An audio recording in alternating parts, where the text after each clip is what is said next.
attitude, roll. Fanfare was originally commissioned by the Singapore Dance Theatre, and it's danced to a buoyant and somewhat vivacious piano score entitled Flack by British composer Graham Fitkin. There is no story to Fanfare, however, there is an overall arch of design that reflects the compositional structure of Graham Fitkin's piano piece. Fanfare was created to celebrate the life of Singaporean-born dancer and choreographer Chu San-go, and it emulates his relationship to the vocabulary of classical ballet and his sense of linear playfulness. Chu San had fun with classical ballet. He liked to stretch the lines and the vocabulary. He enjoyed the harmonic interplay of bodies in space, and that is what I've tried to capture in Fanfare. For as long as I can remember, I've had dance in my life, and began studying at a West London studio when I was 5 years old. By the time I was 10, my dancing teacher asked me to make up a dance, and so I chose a small piece of music called The New World Symphony by Antonin Dvorak, and used that as a background for what must have been a very dramatic solo called The Refugee Child. Ever since then, I've had dance woven into every day of my life, as a student, as a dancer, as a choreographer, as a director, and no matter the challenges or the successes, it always feels like a privilege to be able to deepen my understanding of this art form, to express my love for it, and to be able to share it with dancers and audiences around the world.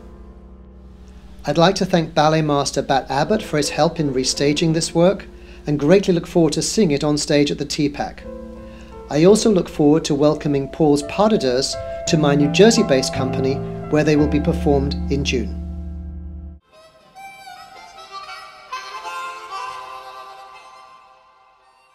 Moonshine was made for NDT3, which is it was the third company of Netherlands Dance Theatre, and it was a company made up of older dancers, people that were in a sense past the age of retirement.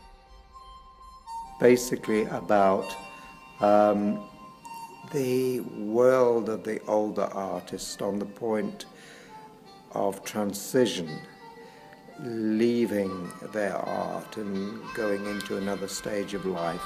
And for dancers, there is a kind of death when they have to stop dancing, and it's a very tough process. In a sense, represents the end of a road, you know, the transition into becoming non-performers. So basically that was the inspiration.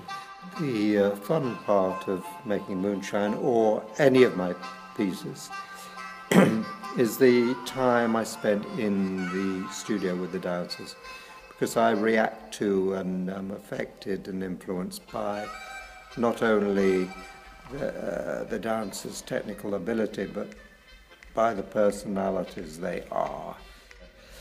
I like the intimacy of making work, and I love to feel that the audience is seeing an intimate moment in the lives of the people they're watching. And I think I'm always proud if I've made that happen. The strength of the art of dance is that it isn't like the spoken word. It is not as concrete as that.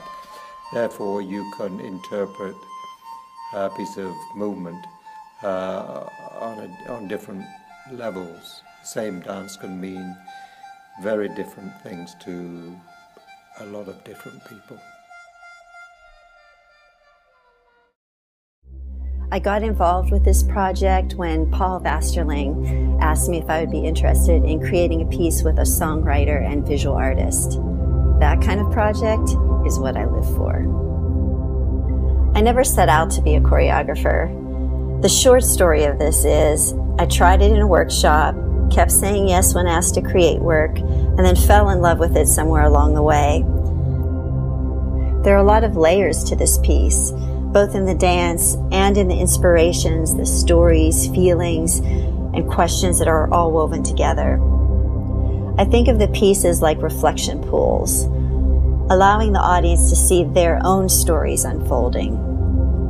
There is really never any right or wrong interpretation. That being said, for me, But the Flowers Have Yet to Come is very much inspired by the music and stories surrounding the creation of the songs.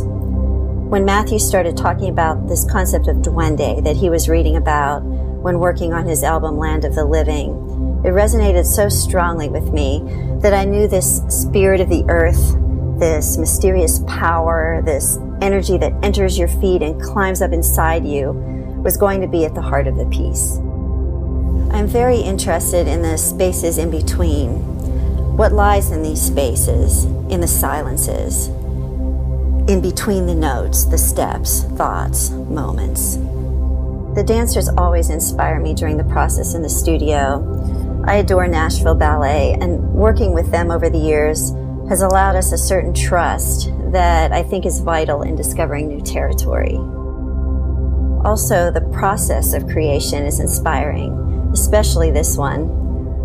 Working with Matthew and Emily was so natural and synergistic that the piece just poured out. Emily creates worlds that bring me back to a place in my childhood. There's a forest behind my house, and I would go to dance around by myself and dream. And where Matthew takes me in his music is a place I know really well.